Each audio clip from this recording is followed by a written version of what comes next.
Hi everyone, I'm here with my design by Lisa Parker and it's called Bewitched, and I've been working on this one for just over a year now, and it's taken me quite a long time because I've been doing other cross-stitch designs in between this one.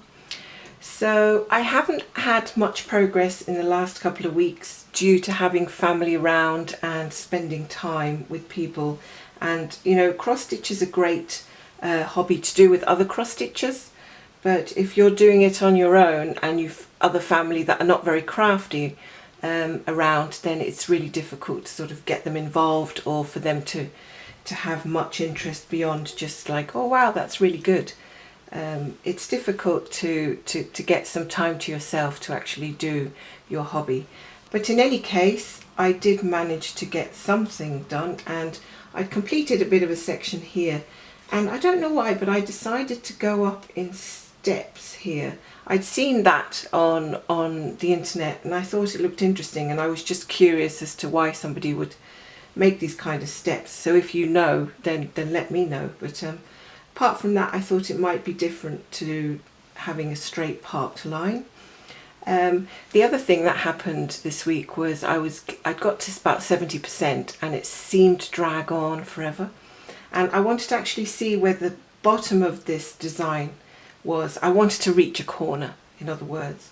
So I decided to go all the way down here, and I managed to do about 600 stitches in half an hour because it was mostly two colours here, black and a sort of dark brown, which was fantastic. And I feel like I actually stitched rather than just stop and start.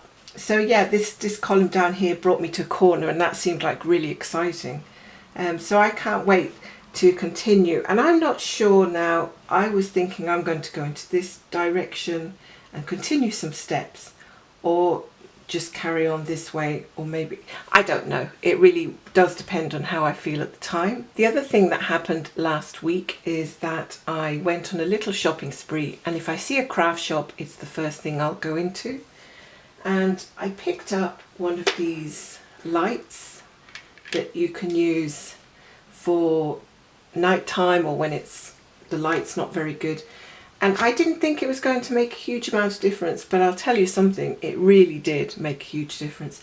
And I love the way it can just clip onto your Q-snap frame. So if I turn that on, you're not going to, I'm sitting next to a window, so you're not really going to see the benefits. But when I can lower it down to exactly where I'm working, it's really, really good. And I keep thinking to myself, why didn't I get this before? But there you go, you discover new things. So I think that was a really good purchase. I also decided that my normal little scissors were starting to get blunt, so I purchased a little pair of these that look like a stalk. I just thought they were really cute, and they're actually quite sharp, so yeah, it's like a nice little accessory and pretty one as well. Well, that's it for my little update, and I think I'm going to do some stitching, so if you want to click on to the next video, we can do a little stitchy session, and I'll see where I'm going to actually begin. So thanks for watching.